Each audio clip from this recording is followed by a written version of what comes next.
Hi everyone, welcome to Aquascaping on the Fly. I'm Anthony, your host, and your Fly Guy's guide to all things aquascaping. What have I got for you today? All right. I do read a lot of comments online, just not on my channel, but in general for aquascaping and terrariums. And I've seen some comments that really prompted me to think, okay, well, let's do a video about that because I've kind of got that covered and I got your back on it. It's what are the best beginner plants for terrarium? And I could say, yeah, in theory, there's plants that are going to be amazing. But what you really kind of want to look at is what do you have access to?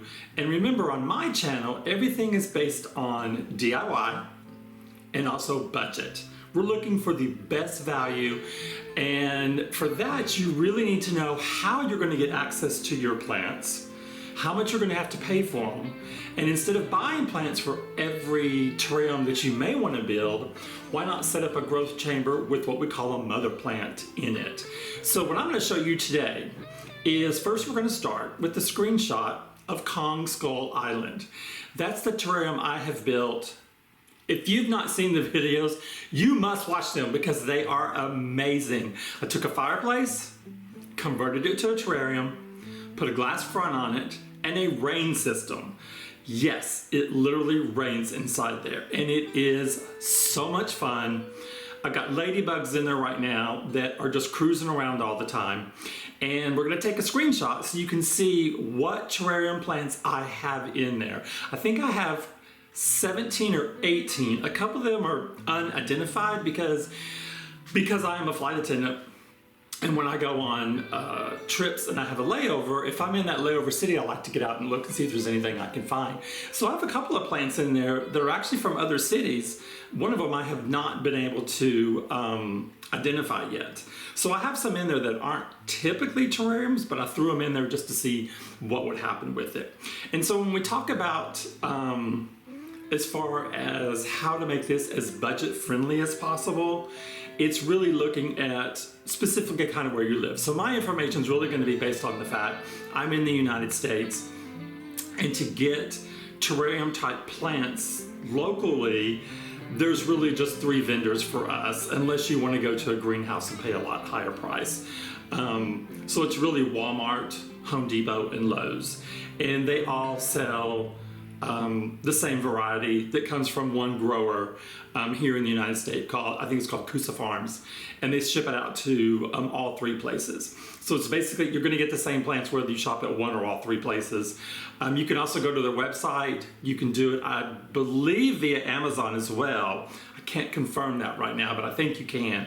But if you go to their website directly, you're gonna pay a lot more money for the same plant.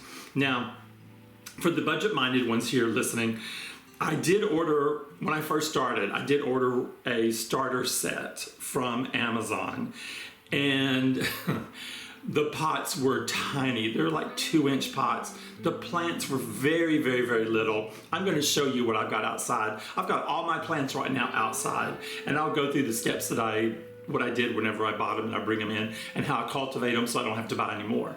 But right now, let's get set up so you can see Kong.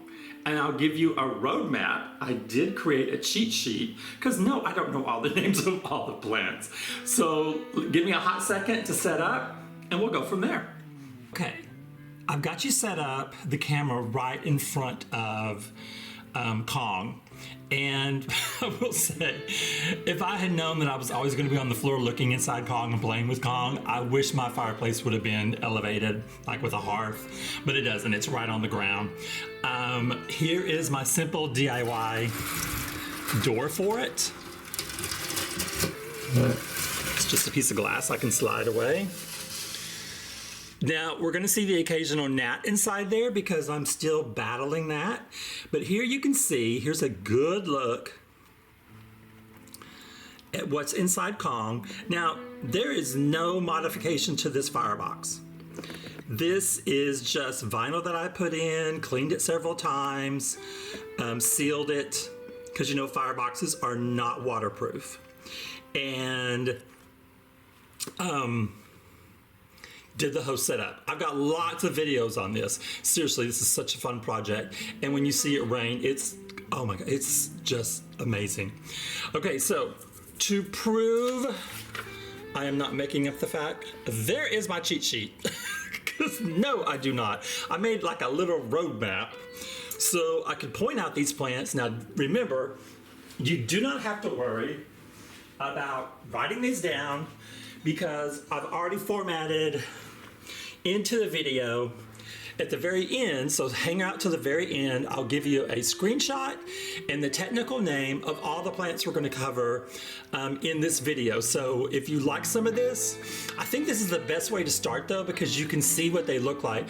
Now Kong is not even a month old yet, so this will give you a really good idea of how you're going to see things progress for you. So we're going to start over here to the bottom left. I am going to zoom in just so you can see the plants we're talking to. Now, yes, there's moss mountains in here, moss walls. That is everything I collected for free. Everything in here besides the plants, and some of the plants are free, but the structure was all what I, just picked up.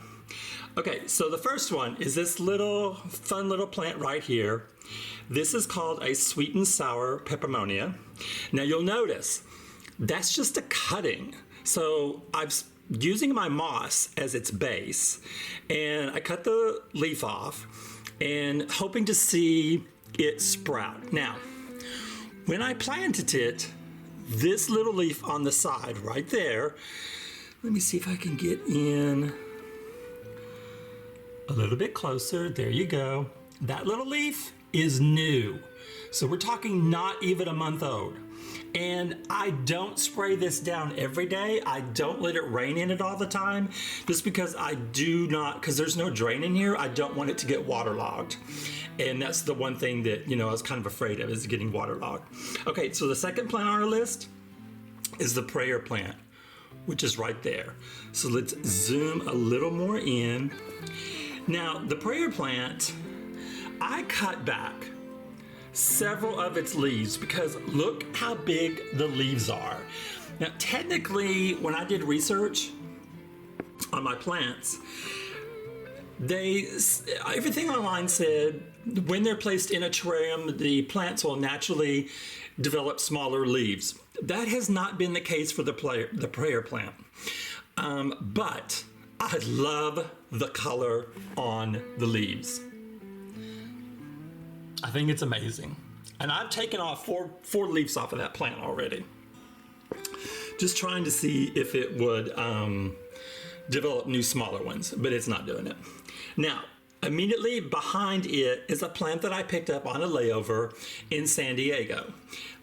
This is called, forgive me, a pink hypostis philistachia, something like that.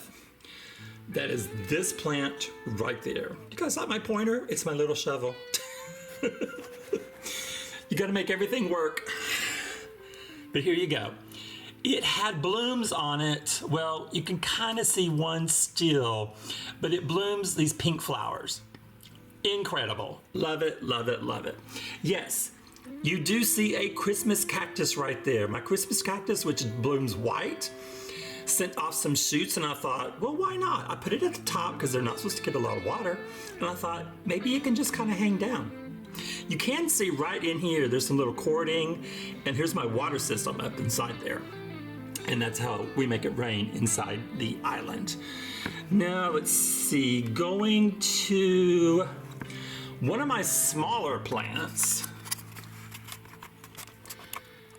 and behind the okay, see the pink right there?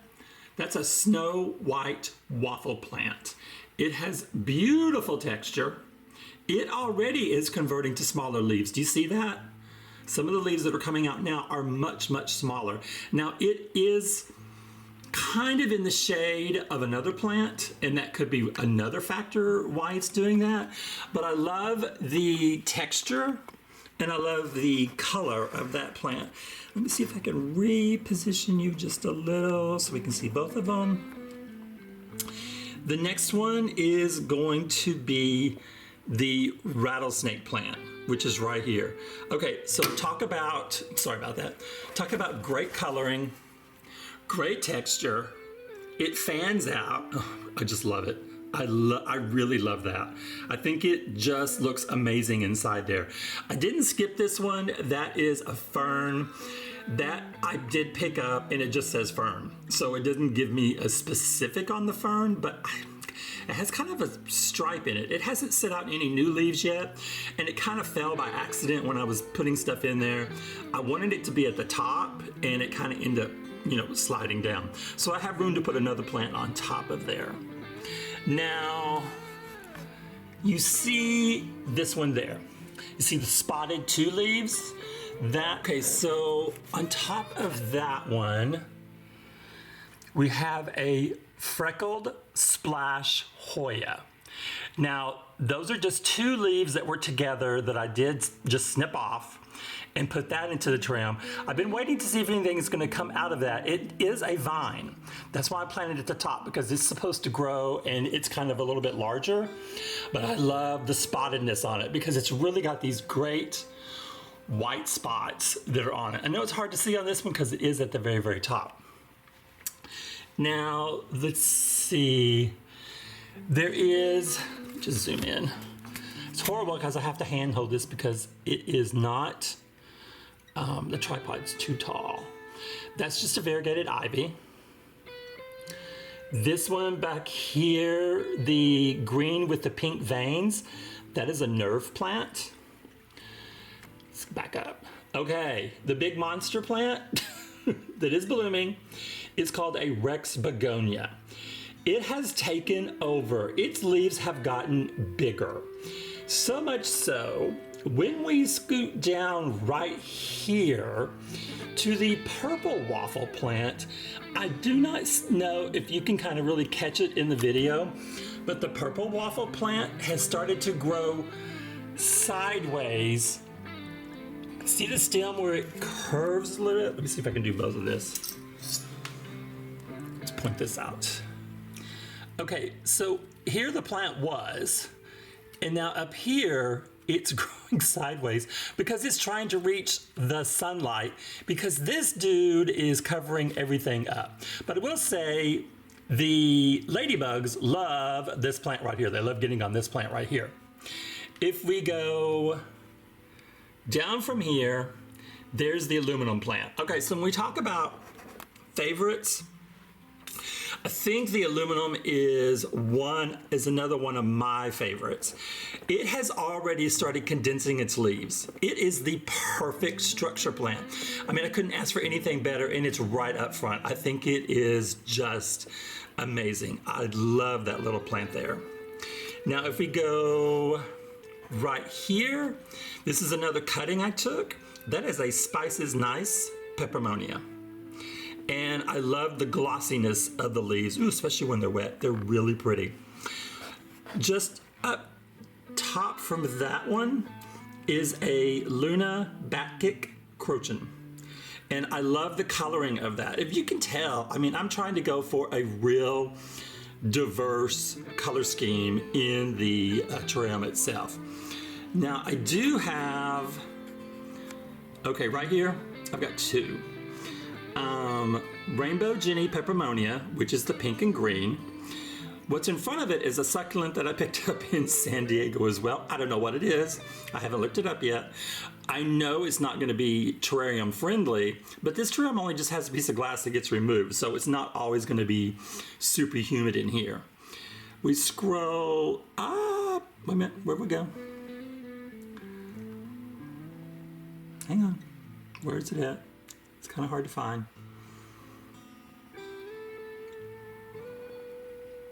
Ah, there we are. So this little dude right here with kind of the purplish leaf, that's called a dark mystery palea. So I put that kind of back there in the background. I just love its coloring. I think it's awesome. We have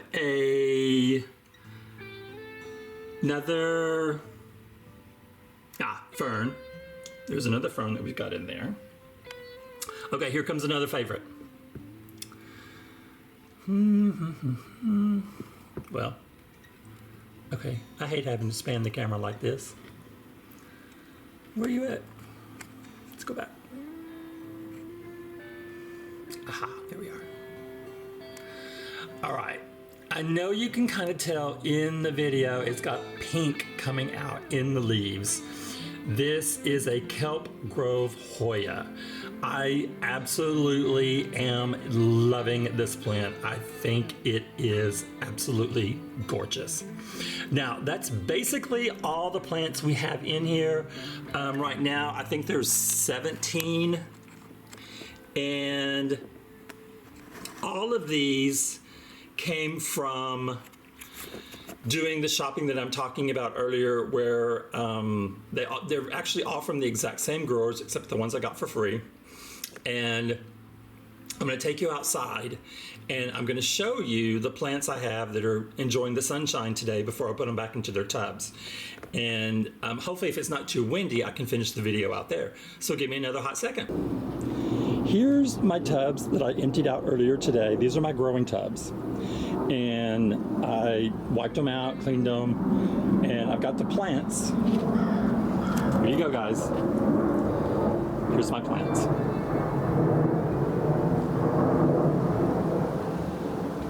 And let's go around here. There's more.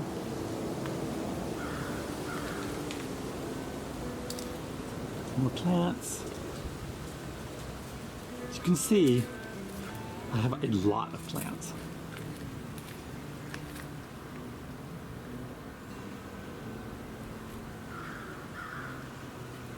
So what I've always done right from the very beginning is,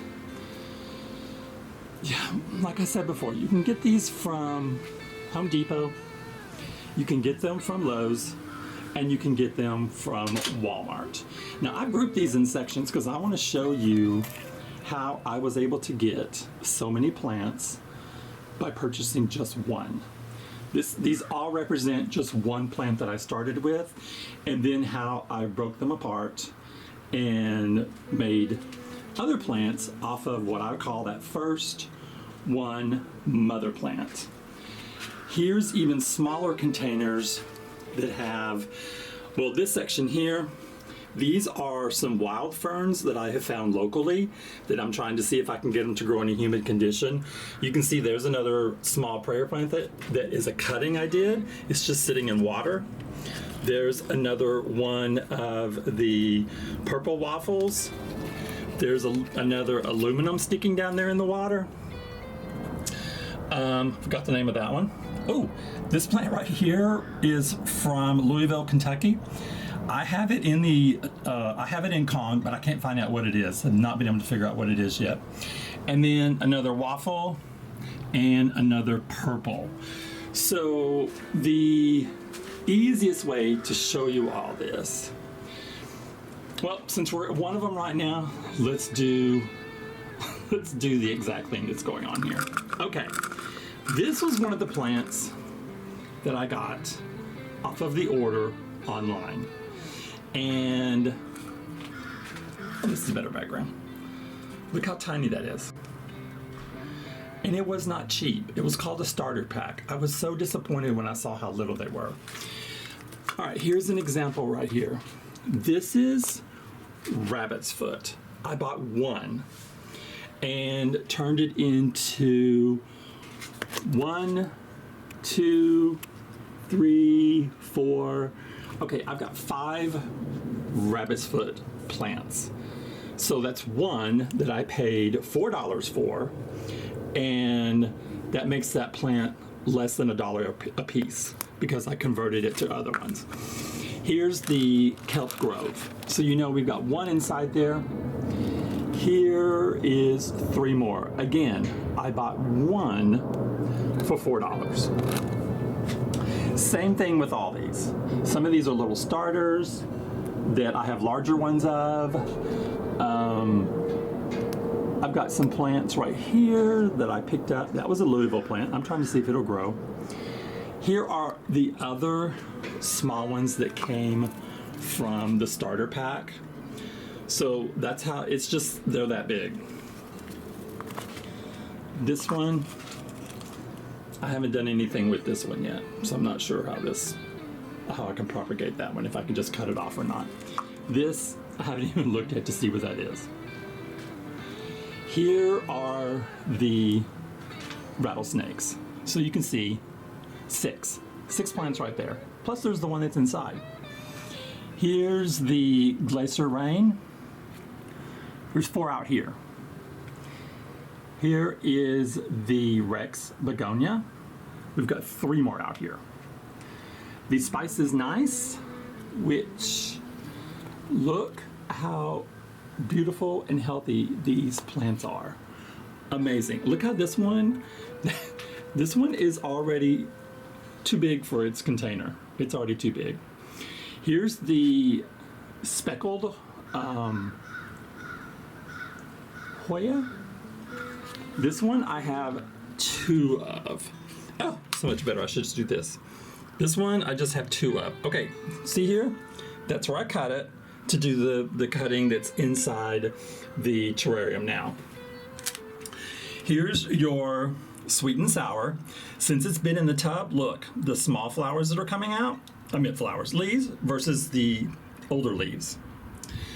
Aluminum, we have 4 more, plus what I have in there. Great about this one is you can just cut a piece of this off and put it in the terrarium and it'll grow. Prayer plant, I've got 2 big ones. The Luna, here there's 3, and I'm going to show you the difference. Okay, now remember, this one I bought at Home Depot, and I paid $4, and I ended up with 3 plants this size, plus I know I have a small one somewhere. This is what came from my starter pack. So it's one little, so look at the difference. Same company, online, going into the store. Big difference. Okay, the dark mystery. Oh God, look at this. There are 4 of those. 4 more of the Snow White, and the purple waffle, there's 2 more of. So let's go back inside, and I'm going to cover briefly how we do all this. Okay, so when I go shopping at the big box retailers that are local, like I say, the product is the same at all 3. It's the same company. So you can go to Walmart, Lowe's, or Home Depot. Walmart is kind of iffy because in December, Walmart got dropped I think it was a cardboard stand that had 3 shelves on it with terrarium plants. I must have got there the day it happened because not one of them had been sold yet. So I had my pick of them. Now they're the cheapest ones are at Walmart. They were like $3.90 something for the larger 4-inch pots. I think it was 4-inch pots or 3-inch pots maybe, 3.5. And so I picked like 3 of them out of there. Home Depot though has the same product, just a fraction more. Theirs were $4 solid, and then Lowe's is higher than that. Now, there's a lot of videos out there online about people that love going to Lowe's and getting their plants at Lowe's. I don't have a problem with going to Lowe's, but just Lowe's is more expensive.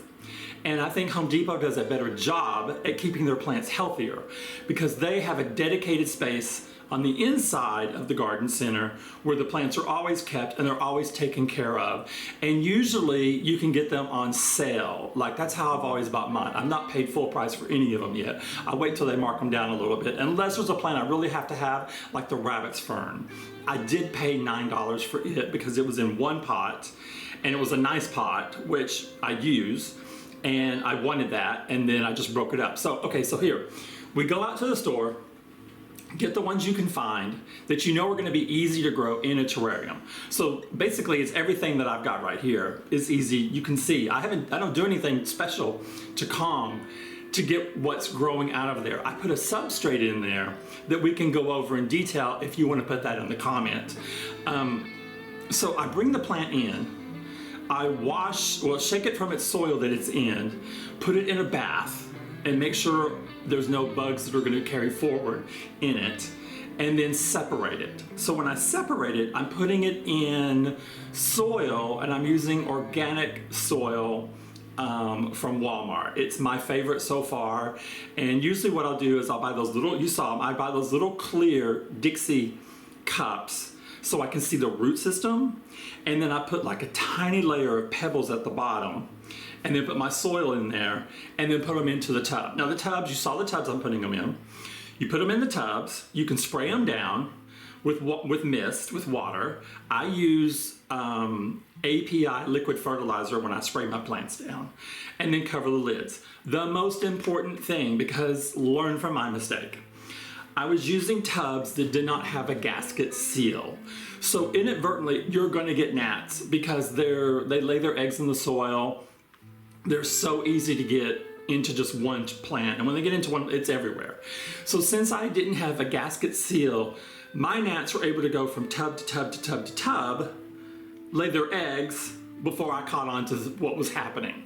So now I have converted, well, I need to say this also, I'm growing a lot of moss and other stuff, aquarium plants, in the bedroom underneath my bed. There's grow lights there. And so they were also in the moss. I had in the studio here, I had moss on my limbs, and so I just had a lot of gnats, and I had to get rid of the moss that's on the limbs. I had to convert the tubs that were in the bedroom to gaskets, so I had to rewash everything, put it in new containers, throw out the old soil, and which I didn't throw it away. There's a spot outside where I'm building up some soil that I can plant some stuff in this spring outside. And the gaskets have been amazing. So I had all these tubs left over, especially the one with the big plants, the terrarium plants. And so what I did was, there's packing that comes in with some of the stuff from Amazon. It's like that silicone type meshy stuff that's got like little air bubbles or pockets for a cushion. It's kind of like dinnerware packing if you would go to U-Haul or someplace like that, and you can wrap your stemware, your plates in it when you're gonna, pack them up if you're that diligent. I'm never that diligent. Anyway, I started putting cutting those specifically for the size of the top where the lid fits, and then putting them down, and it creates a vacuum. So now my gnats can't get out.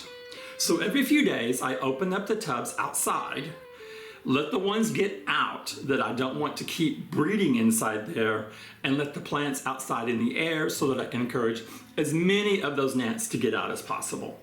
And so that's the battle I'm battling with. If you start from the beginning with really making sure you don't have any gnats available in there, mine came from the moss, and so I kind of brought it on myself, but I'm a newbie. My channel's only a month old. I didn't know about it. So these things we have to learn from that. So I would stay away from online unless they're running an incredible sale, because when you buy the starter pack, they don't tell you what's in it. They tell you what you could receive. One of this, or two of this. You don't get to pick it. That's one thing that's a problem with it. And then you saw the difference in the size. So just wait until you can find your stuff locally.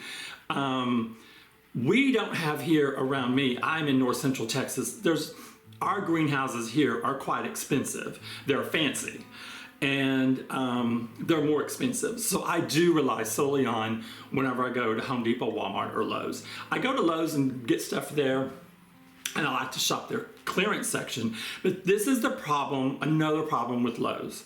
They don't always keep their stuff watered, so you see stuff on clearance because they haven't watered it, and it's on its dying leg, and then they put it on sale.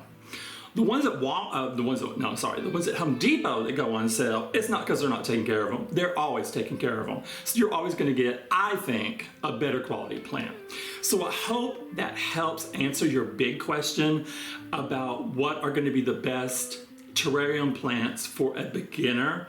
All the ones I've shown you today were super easy. I just put them in the soil and they do their thing. The humidity is what really keeps them going, and then I do spray it down with water that's been fertilized. That's the one thing that I do for them, and so far it's been super easy. Now the difference for what you may be doing versus what I'm doing with Kong is not a sealed terrarium, so it's not always a humid environment. So that's why I was able to sneak in some other plants that I know don't grow in a humid environment.